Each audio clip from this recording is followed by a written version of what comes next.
Welcome back to NerdyJock, everybody, and happy holidays, Merry Christmas, and everything else. This is a Dragon Ball Daima Reaction super episode. Double episode pod. Covering two episodes, episode 11 and episode 12 of Dragon Ball Daima.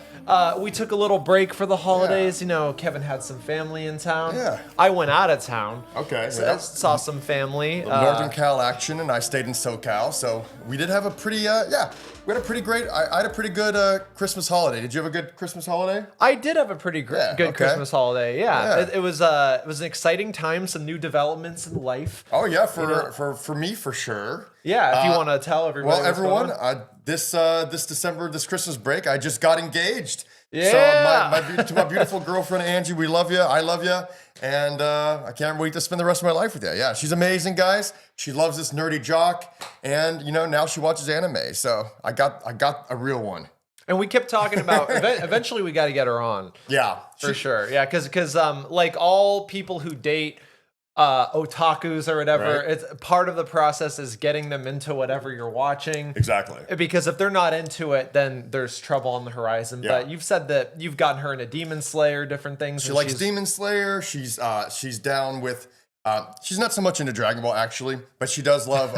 She started watching a little bit of Dan to Dan. She loves the Demon Slayer. She loves what's the other series you're watching? She's not into Ranma. I showed her Ranma. She's not into Ranma. She loves Neon Genesis, and that's the most important part. Yeah. I was like, babe, this is like, you know, 8-10 months ago. I was like, if you're not into this, that's a deal breaker.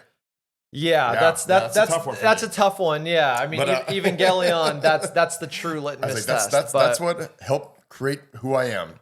But you know, good and bad. She's super supportive of this. Yeah. Very nice person. When I met her, she was great, and at some point we got to have her on. Yeah, we'll bring her on soon because we want to we're gonna do some fun stuff this year too. So we're gonna switch a lot of things up in the new year, but we got a lot to talk about today. We got a double Daima pod. Double Daima. We got episode 11 Legend and episode 12 True Strength, which is awesome. I mean, these are some of the most. This is the most divisive two episodes probably of Daima so far, right? Yeah. In the fandom for sure. The reaction to what happens in these two episodes has now divided people on Daima and Dragon Ball as a whole more than I've seen in a long time. Yeah, this is definitely these two episodes, and we're kind of, I don't think we're gonna really do too much of a separate.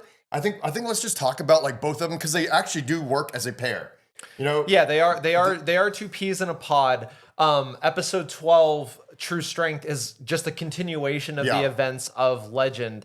So, I mean, we can get right into it. Where we picked off last time, Neva showed up at the end when everybody finally reunited on the Namekian homeworld in Demon World number 2. Yeah, so go ahead. So he shows up, he's singing the Dragon Ball theme song, Makafushigi Adventure. He just shows up like, Dragon Ball. It's like Easter egg action right there. Right. So it's like, a little tip of the hat to the 40th anniversary of Dragon Ball.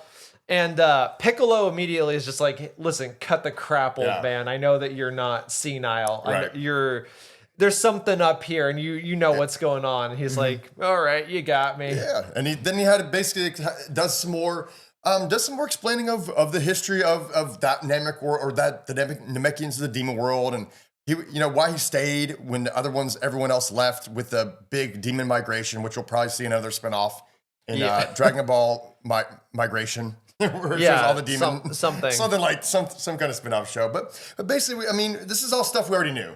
This is kind of like a new hash of a rehash because they kind of explained this in previous episodes of Daima, but they did get to the fact that Neva just said, "Hey, I stayed on this planet. It's my home, and I like it, and I was just hoping that other Namekians can come back."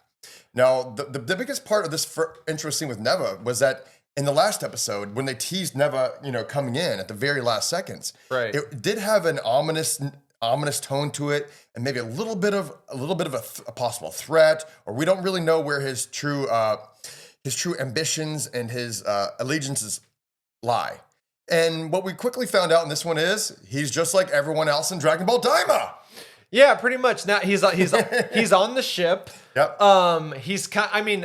The impression that I got in episode 10 was that he was sort of connivingly watching from the shadows, but I didn't know he was gonna like and say, "Excuse me, can you pull over and talk with me for a few minutes, and then also let me on the bus, sir?" Yeah. Which is what happens. And now he's included in this thing, but he's also something else is happening too, because eventually, and we'll get into this in a second, but Vegeta ends up fighting Tamagami number 2, and Neva powers Tamagami number 2 up. He gives him he gooses him up to Super Saiyan 2 level Tamagami. Yeah. So yeah, we'll talk about that in a minute too, because that is a great fight, and there's some really interesting things about that fight we're going to get into.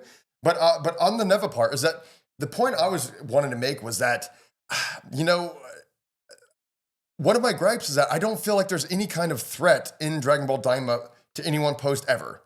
I mean, before pod, me and Dan were talking for a second, and we were like, you know, at least in Dragon Ball, because this is very similar in spirit, in nature to Dragon Ball, but at least in Dragon Ball, you know, he had, I wouldn't even say enemies, but he had, you know, friends who would be enemies. He had the Tien, he had, you know, Krillin at first, the first 6, you know, then he had, you know, Emperor Pilaf, who is actually doesn't really count because he's very much like a Goma of this world. But there were challenges or obstacles. There were adversaries that he had to overcome. You know, Red Ribbon Army as well. You know, they're adversarial. Here, it doesn't seem like even the bad guys don't seem to be very ill-natured to the point where like there's no threat.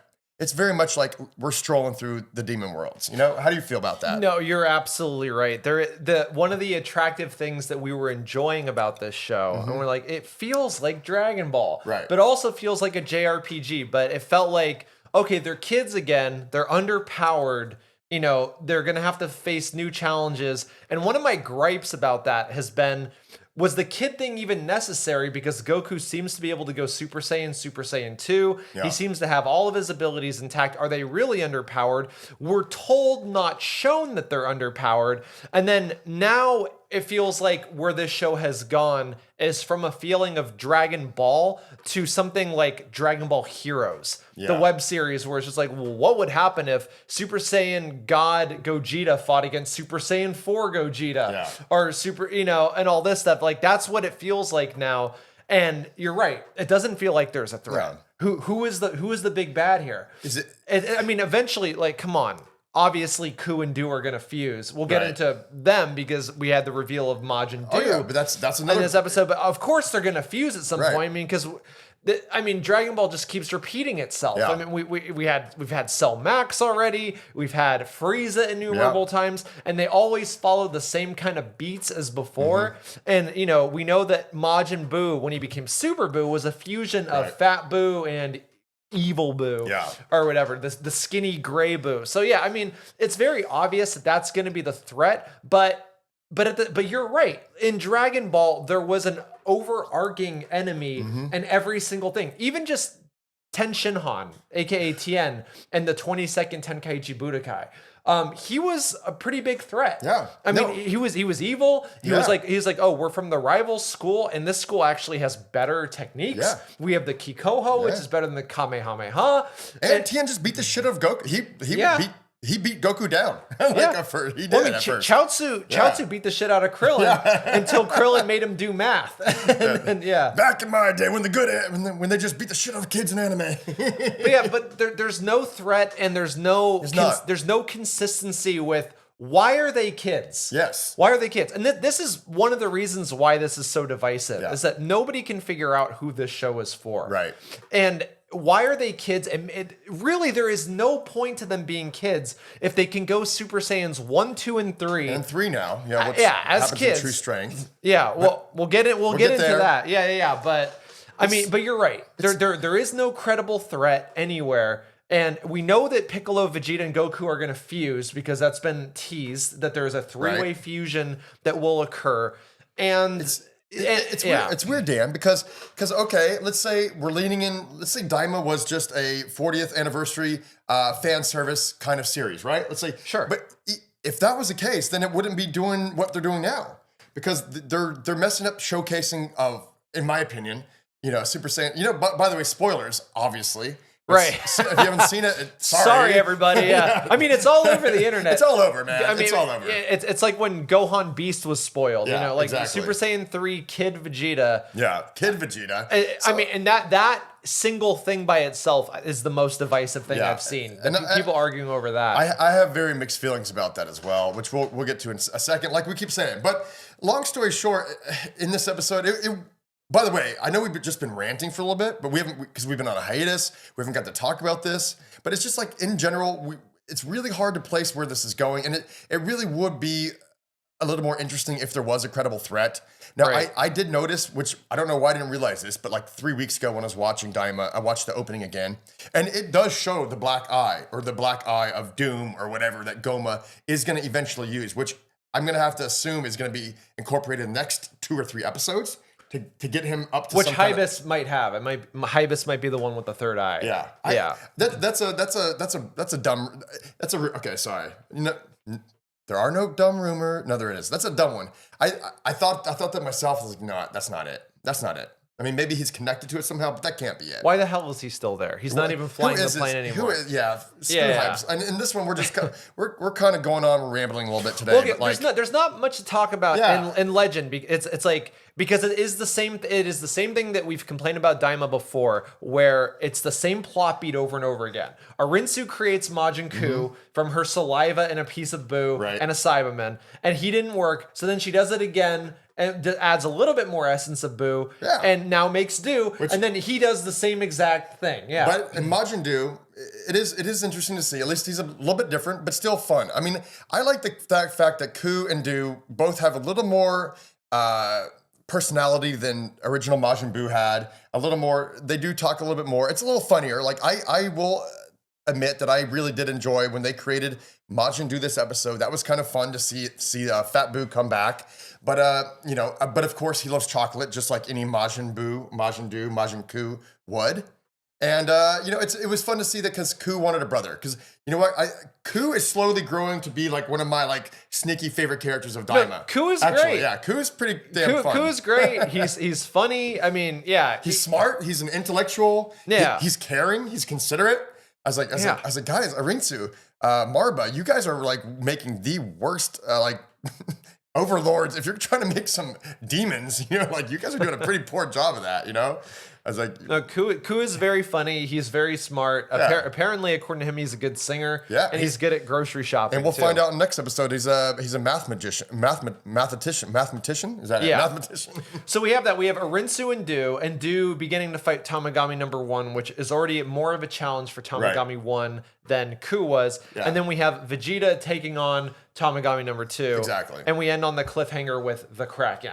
And that's basically Legend. And then True Strength episode 12 picks right up on both of these fights and basically throws all of the animation resources of the A and B team, it seems, behind Daima, and then some other heavy hitters too. Like I think very famously, if you guys have heard me talk about him before, Yutaka Nakamura, famous for animation on Cowboy Bebop, My Hero Academia, Sword of the Stranger, everything. This guy is like one of the best. He's one of the most renowned animators in all of Japan. He works at Bones usually. Right. He animated some of the Do versus Tamagami 1 fight. Right. So yeah, I mean, just all the heavy hitters. But they do some great animation. They do some great cuts in this big fight sequence.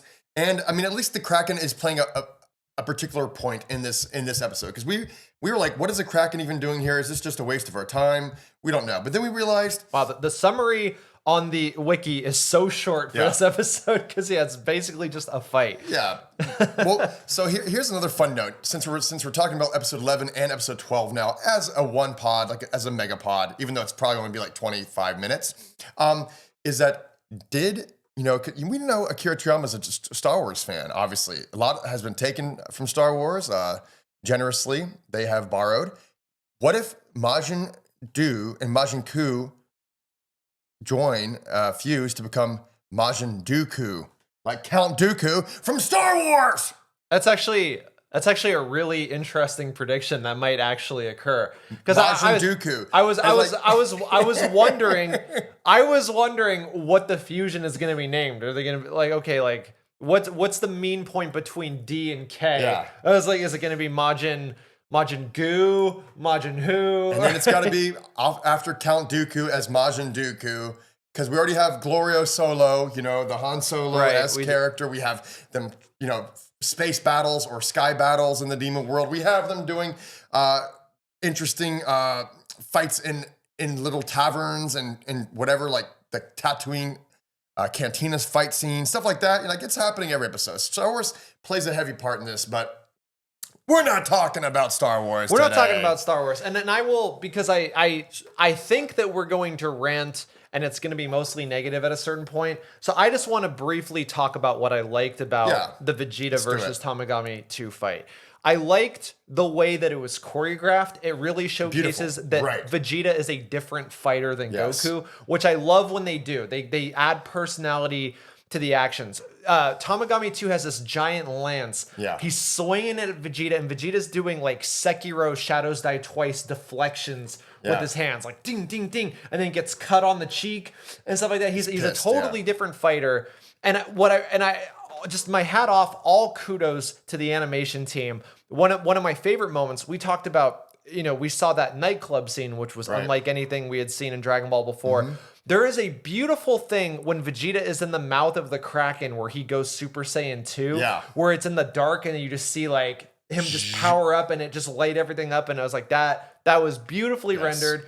Really well done. In general, the fight between Do and Tamagami 1, great. The fight between Vegeta and Tamagami 2, fantastically executed. A lot of personality. I mean, Do has some of the most interesting fight personality that we've seen in Dragon Ball. I mean, really utilizing his bulk and his plasticity. Yeah. Really nice sword spin to do a head attack. He made his head and he extended it like a snake, basically, and wrapped it around the sword, dodging the blade attack, and then kind of hitting with his head in the face. So, like, dude, this was a great fight as far as, like, the storyboarding, choreography, and, like, just, they hit all the beats. Like, good fight scenes have beats, Yes. And this one was great. Not only did Vegeta, his fight with Tamagami number 2 have its own set of beats, but the Majin Kuu fight with Tamagami 1 also had a lot of great beats too, and they were intercutting it in a great way that kept it exciting and the action moving forward and a lot of fun. I mean, let's talk about that Vegeta, some of the beats in the Vegeta fight that made it really great. Now, because not only was it funny, but like it was also a throwback to Vegeta, because Goku pretty much got to take care of Tamagami 3, no problems, right, Dan? Or it's just like, oh, we're gonna do a really amazing fight sequence, but it's gonna be pretty basic, pretty generic. Yeah. Obviously, Vegeta's always number 2, always has to do something extra to get ahead, and this fight was no different, right? We get the fact that the Kraken gets involved, which we didn't think that was going to happen. Right. But that's a beat right there. It was a more, we should just say, for all the Vegeta stans, because this is where people are divided. There are so many Vegeta fans out there that are like, if you're not 100% positive about this fight, it's because you're a Goku stan or you hate Vegeta. You just don't want Vegeta to have anything. It's like, no, Vegeta had a tougher fight. Yes. He had a tougher opponent and the environment was worse. Yeah. Goku didn't have a Kraken. Exactly. He had to fight the Kraken, so that was another obstacle on top of a already seemingly tougher Tamagami than Tamagami 3 in a way. Yes. Like we can tell he's a little bit stronger.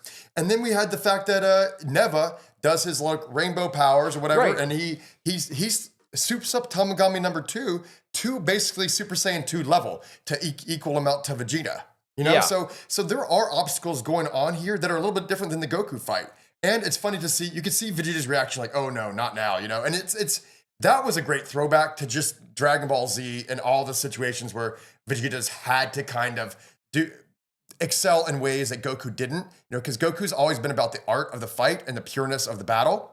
And Vegeta's always about, okay, how am I going to win, Right. And it was really cool to just see the dynamic in this fight and in the beats and the storyboarding of the action. Yeah. Goku learned martial arts and fighting, and it became a thing that he loved, and it was fun. And that's the way he approaches it. But with Vegeta, it was a fight for survival. Right. Always. You see it when he kills the Ginyu Force. He's like, you idiot. Like, how do you leave your opponent alive? Like, you don't understand. This is about survival. You know, much more tactical, much more survival. Right. And just great. I mean, much more of a gritty fighter. Just like the way he moves, it's like, this guy didn't learn martial arts. This guy just learned how to fight. Right. Yeah. So and it was great to see the calculations in Vegeta's movements as well. I mean, there was some action in the air when Tamagami 2 was really going at Vegeta, and Vegeta was on, he was on the ropes for a little bit in a couple sequences before he went, Super Saiyan 2 and then eventually we'll talk about in a second, Super Saiyan 3. It was good to see that dynamic there as well. That did give you a little bit of like, oh man, this is pretty pumped. This is a pretty great action sequence overall. So like, I'm not a hater. Now I'm gonna spout some hate in a second here, but do you want to make any other comments about this? No. I think everything I said. I think that the team that brought this to life made it look great. It was awesome. It made it look awesome. Both the Do versus Tamagami 1 fight, they had an all-star team doing that. There's not a lot we can say about that except for Tamagami 1 had to actually fight back. He didn't fight back against Kuu. He actually had to fight Do because Do was super weird. He had a weird move set. He moved in an unorthodox way. Yeah. Sonic the Hedgehog, doing a spin, doing all this crazy stuff. Right. Yeah. And that was an interesting fight too. So I hats off to the team, all of this stuff. And also, if you're one of the Vegeta super fans, if Dragon Ball Z for you is your Vegeta fandom, then you got maybe one of the best animated Vegeta fights ever. And that's a great segue to Super Saiyan 3. So I'm a huge Vegeta. I mean, I love almost every character in Dragon Ball. That's pretty much why I am such a fan of the series, is because we could talk for hours about every single character and why I love them. But Vegeta always has had a special place in my heart too. I mean, I'm a Goku guy, but Vegeta, he's like right there, man. He's my other number one. It's like 1A and 1B. You're a story guy though. Yeah. I would say you're not like, oh, I'm a super fan for any specific character. We have to have the story is matters, and I think Vegeta's story. If you look over the whole arc of Dragon Ball Z, that's the best transformation story I think in a lot of animes. I mean, it could be overall. And him turning Super Saiyan 3 completely erases it. Yeah, okay. So, we say Super Saiyan 3. I get goosebumps because guess what?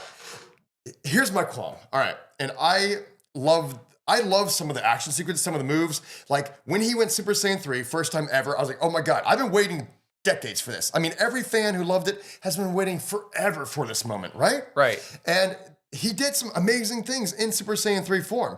He fought without his arms. He didn't have to, but he said, you know what? Let me show you that I can goat you. And so he one-ups him right there. And then before he even did that, he was pairing with his body. He was dodging attacks, using his one finger to block stuff off before he hit his hands behind his back. And then he did his badass attack where he literally pulled a biblical Moses and split the sea. I mean, it was sick. Yeah. I was like, what a cool sequence. And then immediately my heart changed because I'm like, wow, how much cooler would this have been if they were not in Daima World and Chibi Land? Like, I've been waiting to see Vegeta go Super Saiyan 3 for decades, but not in this manner. Yeah. Okay. It's frustrating, man. Okay. So I have my own points, but I'm going to answer yours first. Yeah, definitely. I had the same reaction when I saw it. I was like, oh my God, is Vegeta really going Super Saiyan 3 right now? But and even my now 5-year-old son, who has not watched Dragon Ball, but he plays Sparking Zero occasionally when he's good and stuff like that. Like he was like, whoa, Vegeta Super Saiyan 3. Yes. He was so we were both in shock. Yeah. And then I was also overwhelmed with how beautifully it was animated. Yes. The choreography was great, but slowly something in my chest started to constrict. Yes. And I was wondering, what is this feeling? Why is this not hitting me with the excitement? And before I go any further, I've seen so much discussion out there where people are like, if you don't like this, it's either because you hate Vegeta or you're not a true Dragon Ball fan. And it's like no, come on. These arguments are tired. Dragon Ball is something that we all know and love, and we've been subjected to GT, poor animation in Super, and a myriad of retconning for almost 30 years now. Obviously, something this big in the context that it is happening in, which we'll get into in a second, the context of, like you said, him being a kid, which again, I'll remind everybody, the point of them becoming kids was to take away their power. Was to make an obstacle that they couldn't overcome normally. Goku getting his staff back was supposed to be because he couldn't use his body and his power in the same way that he could before. And that was erased when he went Super Saiyan. Now Vegeta narrative failure. No, that's narrative failure. Now Vegeta has gone Super Saiyan 3 as a kid, approximately less than a week after he saw Goku go Super Saiyan 3 against Kid Buu. Yeah. If you're thinking about the timeline, which I'll get into that whole thing in a second, but yeah, I had the same reaction. First, it was shock and awe, and then it was just like, what the fuck is this? Yeah, I was like, awesome, but wait, wow, but also why? It was just like a lot of adjectives in my head. I'm just like, why are we doing this now? This is not the time nor the place to do it, but it's beautiful. So it's like every negative reaction I had in my mind, there's also something beautiful and positive about the scene and the sequence as well. You know, it was the reaction between fans is dichotic, but I think in my own personality, in my head, I'm like the two-face of Dragon Ball Daima right now. I'm like, oh yeah, this is amazing. No, this is terrible. And it's hard for me to even get a grasp of where I am mentally as far as like how I feel. But I think overall, I think it was awesome, but also it was kind of a letdown because I want to see him go Super Saiyan 3, but I wanted it to be, and number one, the stakes need to be higher, okay? Let's be real. Yes. There needs to be real stakes. This world doesn't have the stakes. There's no one's dying. It's just more of a challenge. Like in Dragon Ball Z, you get your Krillins being murdered. You get the Tiens, Yamchas. You get real emotional. At least Paul. We know Dragon Ball. Everyone can come back, you know. But still, the point is that. In the Buu saga, when Trunks is getting an ass kicked, then Vegeta's got to step up and be a good father. You know, like there are points that like emotionally will connect you to a transformation or to a point, even like Goku going Super Saiyan 1, that make it warranted and worthy. This is just like, hey, fans, you want to see Vegeta go Super Saiyan 3? Well, here you go, right? Yeah, basically, and it's also okay. It was a missed opportunity because if you had. You had all of the makings to have a really cool Vegeta character moment. He's in a fight against a really hard opponent in a really hostile environment. There could have been solutions that he could have come up with that would have been like, like anime moments where it's like people figure out a workaround to the problem that showcases their ingenuity and their character and their personality, which Vegeta, in his world building, he grew up fighting for survival. It's like, hey, you're a really strong little kid, go to all these worlds with super strong opponents and commit planetary genocide. I mean, that's a hard task for a strong kid, right? So he obviously, and he indicated when he fought Goku that he has had some really hard battles before. When he was crawling back to his ship, he's like, it has been so long since someone has pushed me this far. And it's like, okay, well, let's see that Vegeta. Now, I have a problem, as I've commented on, I think in a short, but I think also in our Dragon Ball Z watch-along pod, I have a problem with Super Saiyan 3 as a whole. It's a useless transformation. It did nothing. It did nothing in Z whatsoever, except for serve to shorten the time that Goku was on Earth, but it never actually helped in a battle. It was the same thing as this. It was kind of a shock and awe moment where it's like, oh, okay, Goku's hair grows long. He has a new transformation, but it didn't really add anything narratively. Or even character-wise. I'm going to add on to that real quick because that's a great point you're making now. And it was frustrating me because I'm like, okay, if he's going Super Saiyan 3, then there's going to have to be a time constraint, or like he can only use it for a short amount of time, or it's going to be harder for him to wield Super Saiyan 3. Because we know with Goku that it's not a technique he could hold for long. It slows him down a bit. There are like natural constraints to go in Super Saiyan 3 that have kept it out of the series since the Buu saga. Yes. And in this one, it seemed like, you know what, we're going to take all the constraints about Super Saiyan 3 and just kind of revel in the moment of Vegeta going Super Saiyan 3.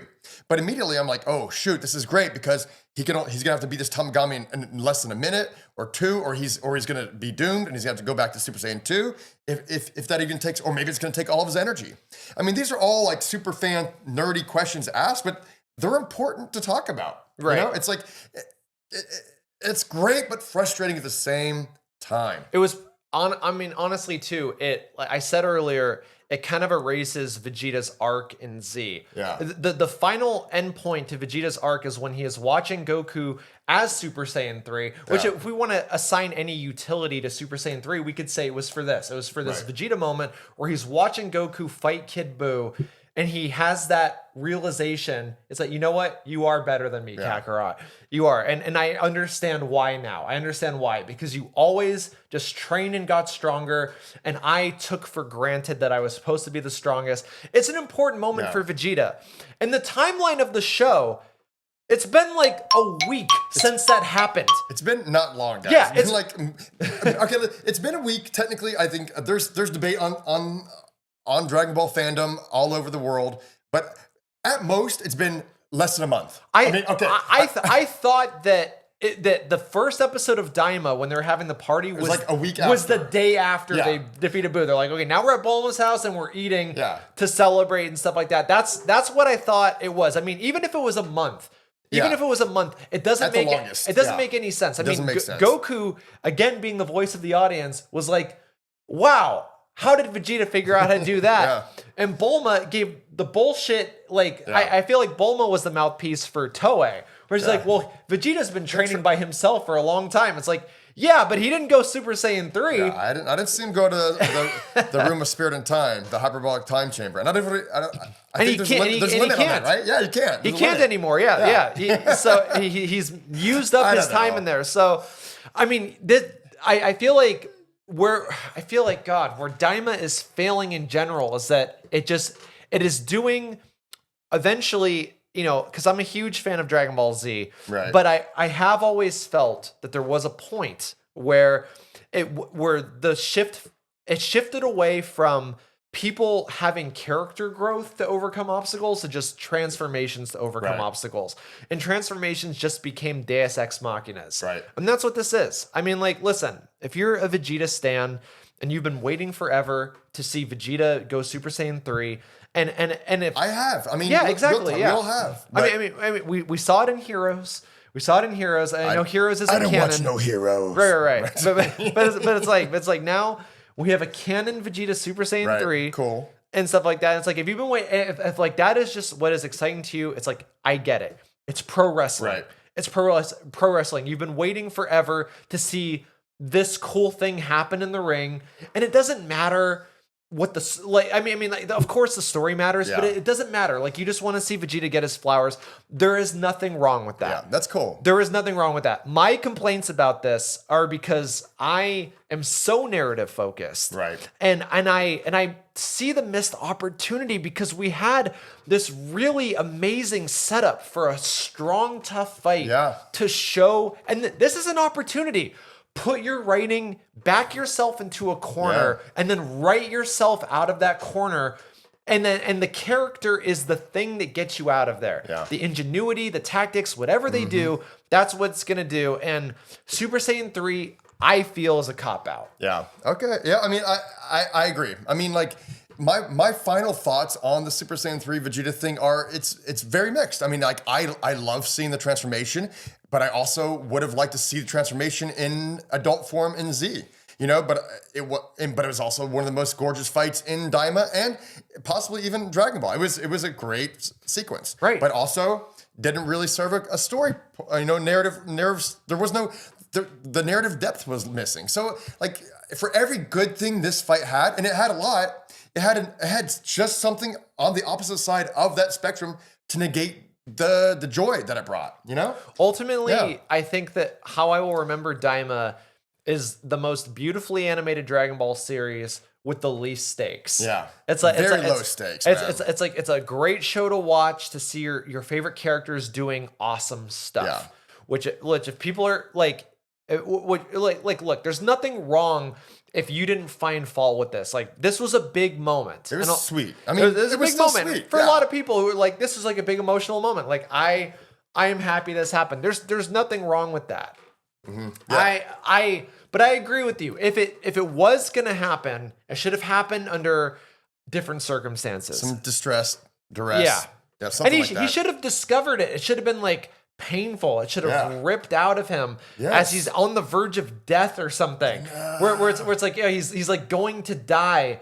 And it's like, it's like when he first went Super Saiyan, he's like where he almost died because that meteor smashed into him, and he's just screaming and angry and stuff like that. It would have been incredible. Even his Saiyan pride, just saying, I can't be. Goku got the other Dragon Ball. I can't be defeated by this. Like, even his pride, even though he's over, he kind of grew out of his pride. Well, he still like his pride, but, he grew more mature at the end of Boo. I mean, even that would have been like a good little nugget to get from a narrative standpoint, from a story, just to get those feels. I mean, we got the feels visually from seeing him go Super Saiyan 3, but narratively, I was left a little empty, And right. And a lot of people have expressed that. I've seen so much people are like, man, this is such a big moment. Why do I feel so underwhelmed by it? And then other people are like, well, if you feel underwhelmed, you're not a real Dragon Ball fan. But no, like if you feel underwhelmed, I think it shows the depth of your Dragon Ball fandom for sure. And I don't think you can slice it either way. Like if you loved it, you're a Dragon Ball fan. That's awesome. If you're disappointed by it, you're also a Dragon Ball fan. Also awesome. Yeah. It's just it is what it is. Yeah. But just to put an end cap on this really, really great 2 episodes, honestly, like overall, we're just doing deep cuts. So like if you're like, hey, what'd you think of episode 11 and 12, Legend and True Strength? Pretty damn great. I mean, pretty fun.